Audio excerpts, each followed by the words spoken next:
இன்றைக்கான வீடியோவில் பலராமர் செய்த பங்கினை பற்றி தான் நம்ம பார்க்க போகிறோம். வாங்க என்னன்னு பார்க்கலாம். இப்போது ஆதிசேஷனுடைய அம்சமான பலராமருக்கு கர்க முனிவர் சடங்குகளை செய்து அவரை யாரும் வெல்ல முடியாத நல்ல பலத்தை கொடுக்கும் ஒரு சக்தியை அளித்து அவருக்கு பலராமர் அப்படிங்கிற பெயரையும் சூட்டுறாரு. இப்போது பகவானே வாழ்ந்து வரும் அந்த கோகுலத்தில் சந்தோஷமும் இன்பமும் வளமும் நல்லா பெருகி பலராமரும் கிருஷ்ணரும் சேர்ந்து செய்கிற சேட்டைகள் எல்லாம் எல்லாருக்கும் ஆனந்தத்தை தந்து எல்லாரையும் மகிழ்ச்சியாக வச்சுக்கிறது. அது மட்டும் இல்லாமல் ரிஷிகளுடைய யஜ்ஞத்தை தடுத்த எல்லா அசுரர்களையும் பலராமரும் கிருஷ்ணரும் சேர்ந்து அழிக்கிறார். கழுதை வடிவத்தில் இருந்த தேனுவன், யாதவர்கள் போல வடிவத்தில் வந்த பிளம்பன் அப்படிங்கிற அரக்கர்கள் எல்லாரையும் பலராமர் வதம் செய்கிறார். கோகுலத்திலும் பிருந்தாவனத்திலும் குழந்தையாகவும் சிறாராகவும் வளர்ந்த கிருஷ்ணரும் பலராமரும் இப்போ வாலிபம் வந்ததுக்கு அப்புறம் மதுரா செல்கின்றனர். அப்போது கொடுங்கோல் ஆட்சி புரிகிற அந்த கம்சனை வதம் செய்து அங்கே இருக்கிற எல்லா மக்களையும் ஃப்ரீ பண்ணி தன்னுடைய பெற்றோர்களை ஃப்ரீ பண்ணி எல்லாரையுமே காப்பாத்துறா பலராமரும் கிருஷ்ணரும். சின்ன வயசுலேருந்தே மாடுகளை மேய்த்ததுனால கல்வி அறிவு பெறாத பலராமரையும் கிருஷ்ணரையும் கல்வி அறிவு பெறுவதற்காக சாந்திமணி முனிவர்கிட்ட குருகுலத்துக்கு 2 பேரையும் வசுதேவர் அனுப்புகிறார். பிறகு பலராமருக்கு ரேவதி அப்படிங்கிற மகளை திருமணம் செய்து வைக்கிறாங்க.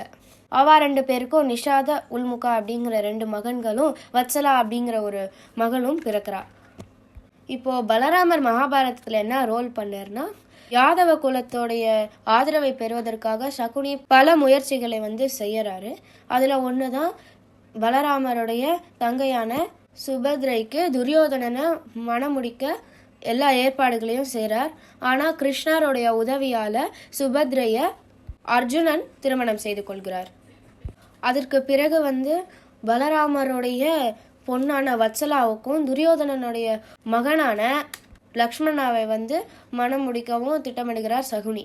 ஆனால் கிருஷ்ணர் கதோத்கஜனுடைய உதவியால் அங்கே ஒரு நாடகத்தை ஆடி அபிமன்யுவுக்கும் வத்சலாவுக்கும் திருமணம் செய்து வைக்கிறார்.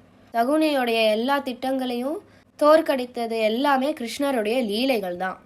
ஒரு நாள் துரியோதனனுடைய மகளான லக்ஷ்மணைக்கு சுயம்பரம் நடந்துட்டு இருக்கும்போது கிருஷ்ணருக்கும் ஜாம்புத்வதிக்கும் பிறந்த மகனான சாம்பவன் லக்ஷ்மணையை தூக்கிச் செல்கிறான். அப்போது துரியோதனனும் அவருக்கு சார்ந்த எல்லாருமே சாம்பனோட போரிடுறா. சாம்பனானா எல்லாரையும் தாக்குறான். ஆனால் துரோணாச்சாரியரும் பீஷ்மரும் கௌரவ சேனையில் இருந்ததுனால சாம்பவனை சிறைப்பிடித்திடுறாங்க. அப்போ இதை தெரிந்து கொண்ட பலராமர் ஹஸ்தினாபுரம் துரியோதனை மீட் பண்ணி இந்த மாதிரி சாம்பவனை ரிலீஸ் பண்ணி அவனுக்கும் லக்ஷ்மணைக்கும் நீங்கள் திருமணம் செய்யணும். துரியோதனன் என்ன சொல்றேன்னா, அவருடைய கோபத்தில் பலராமருடைய குலத்தை பற்றி தப்பாக சொல்லும்போது பலராமருக்கு ரொம்ப கோபம் வருது. அப்போ நீ என்னுடைய கோபத்துக்கு ஆளாவான்னு சொல்லிட்டு அவருடைய ஆயுதமான பழத்தை எடுத்து ஒரு தட்டுனாரு. அப்போது எல்லா பூகங்கள் எல்லா நேச்சுரல் டிசாஸ்டரும் ஹஸ்தினாபுரமே அப்படியே அழிஞ்சு போகிற அளவுக்கு ஒரு பூகம்பம் ஏற்படுறது. இதை பார்த்த உடனே துரியோதனன் ரொம்ப பயந்து பலராமனுடைய காலில் விழுந்து துரியோதனனை மன்னிச்சு விடணும் அப்படின்னு சொல்லிட்டு கெஞ்சி கேட்டு அப்புறம் தன்னுடைய மகளான லக்ஷ்மணைக்கும் சாம்பனுக்கும் திருமணம் செய்து வைக்கிறதா கூட சம்மதிச்சுட்டே துரியோதனன். துரியோதனனுக்கும் பீமனுக்கும் கதயுதனுடைய கலையை கற்றுக் கொடுத்து குருவாக இருந்தவர் தான் பலராமர். தன்னுடைய 2 சிஷ்யர்களுமே ஆப்போசிட் சைடில் இருந்து போரிடுவதனால அந்த போரில் பங்கேற்க முடியாது அப்படின்னு சொல்லிட்டு தீர்த்த யாத்திரை செல்கிறார் பலராமர். அப்போது யுத்தம் முடிய போகிறது, குருக்ஷேத்திர யுத்தம் முடிய போகிறது.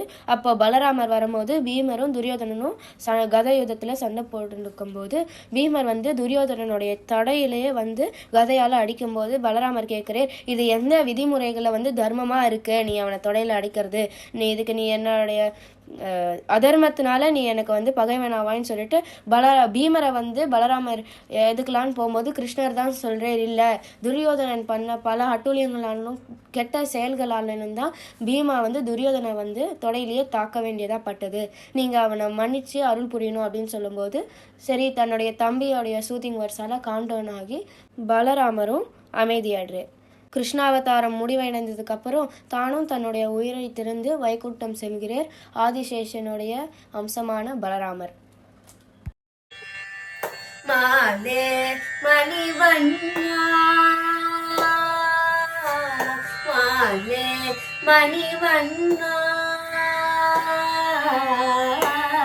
மாலே மணிவண்ணா மார்கழி நீராடுவான் மாலே மணிவண்ணா மார்கழி நீராடுவான் மேலைய செய்வனங்கள் வேண்டுவன கேட்டியே ஞானத்தை எல்லாம் நடுங்க முரல்வன பார்வனவன் பாஞ்சனியனே போர்வன சங்கங்கள் போல் பாடுடையனவே சால பெரும் வரையே பல்லாண்டி செய்ப்பாரே கோல விளக்கே கொடிய விதானமே ஆனந்திலையாயுளோரெம் பாவாய் மாலே மணிவண்ணா